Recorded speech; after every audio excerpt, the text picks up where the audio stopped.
I made a mistake when I did. My brother, don't feel me. When we are done your own, you are not my when we are done your area. No time. But all you're telling me, man, don't you feel it? Why you are doing? I go ask the Bonigo. I was on working to the Kabaka. Why has all over to the Kabaka? What by it away, you know what? My brother, you are what by it. I'm about to do that. I'm not in an amigo. Instead of it, if you leave it, my brother, I'm married with her now. I'm married with her. I'm my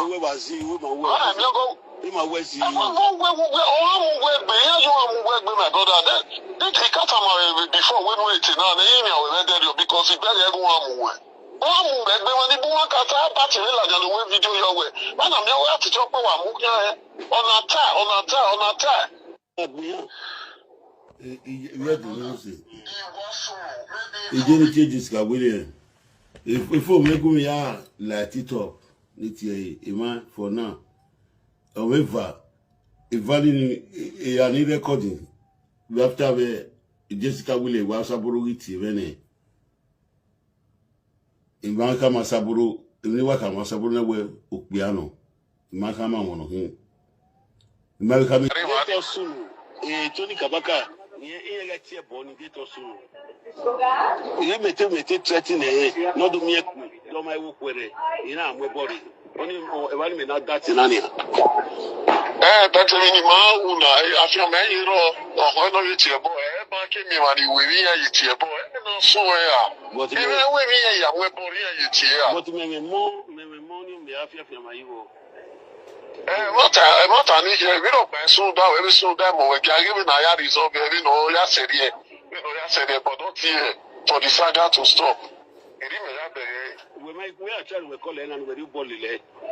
Because if you call it, but I need glasses. Because if none of my that or Masun, my brother Masun, or Masun, this doesn't know again, my boladi. You were done or solo, and give me a feel solo because you was have before many years ago. You know, already may lock up every day to fear my way. When I tell my work in the priest, my life, you know. So, but after the airport, okay, I to do your airport, came here, money with me, if you're all at here, you are trying to defend me out of the business. Why we not high? Oh, my video got me your bat. My aguya bat one. Oh, we are to fear, you are to tie. Oh, but you know, to fear my man. My to the video now with me, all at the end, to tie. But you might have me, my argument. But a 3 days time now, and not this matter. We now win on Latin, I know the time, not the defend event. Even more. Or what way the argument when I will my argument make way on my argument. Sit to me make when they were out of this my argument on my queer, the metano row. I go with me yard, my give me your no lad. I will video no, and I'm not paying no lad. In my own say. If I don't know, beg you forgiveness, even while I will forgive you, maybe I do. Nick back here. Defending me out of the business here or the position here. I said, you know, to try to keep an strong when I so that no making a body show from so many evidence. You know, but once they help for real. So, my mapping even on the Dumula dance anywhere, help making your video. In fact, almost a moment, but like that, so we don't see where you have to have it, we able, you have your back, it's a man, but not that you.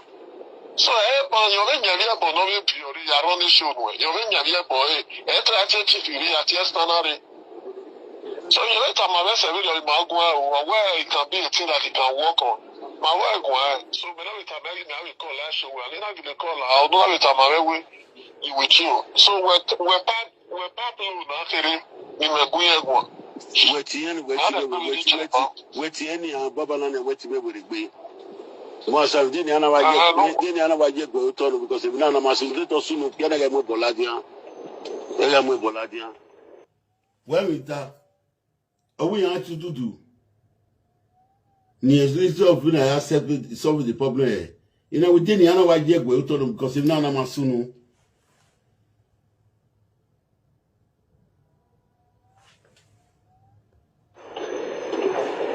Masa me na. Isa wa doje go la da social media. One yari poison. Then we had a murder. They do threaten in our vembo. You my work where they my funny. You ma fe boni na, you ma fe bo, you ma work where ma fe boni. You ma tie boni. Oge to ni Tony ga concentrate, you ma jo do ni at all. So I don't say that figure they still far okay, but since maybe ya mo ayo we be ma e mo fi fa ma tie boni na na. They go where ete do you dey to ya we na na wo we me ma e sha o ama wo gbo pa do fi vie boy la dey do we one or two show we men say be na set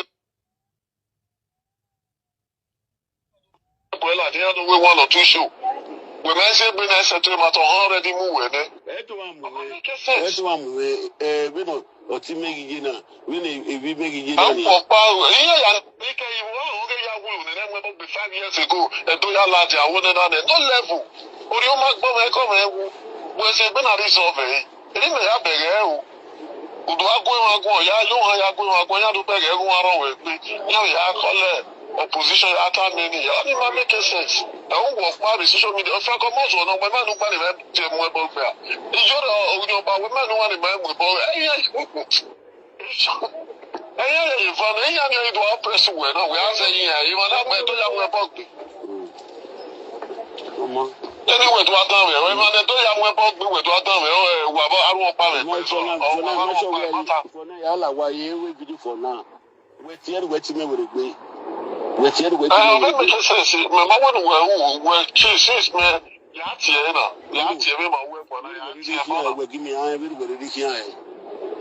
So every na mo ya do afia me gi amo ayo we gbe owo pa when ebo gbele ni ke so mo na gbe ni ke na mo ebo 5 years ago ne do ya lati na bo so na ba ni no egbe e bi do pa yin ro ni tisi re o mo no we so to no o gi me fe me ije ko no bi abi aga bege bania imo no bi ni me o bo nko yin e ko my brother so ko no bi no eri ayo ko no bi no opa ni yin go we yin ma do sa ni se na ta o da go nko yin bi ya mo kan we no pa le wo yin ja o yoku ni e ma ja o yoku no da be nko yin mo ni ko o bo nko yin mo ni ko o da ka mi ka bo nko yin mo ni ko ene ti today denu we ta na yo ka bo nko yin mo ni ko ene do fi e na isha denu we ta na oka boy money oko e mo mana kwere mo ere mo na yaro wa gute mo se fi ye mo e bo nko yin ko ama we ri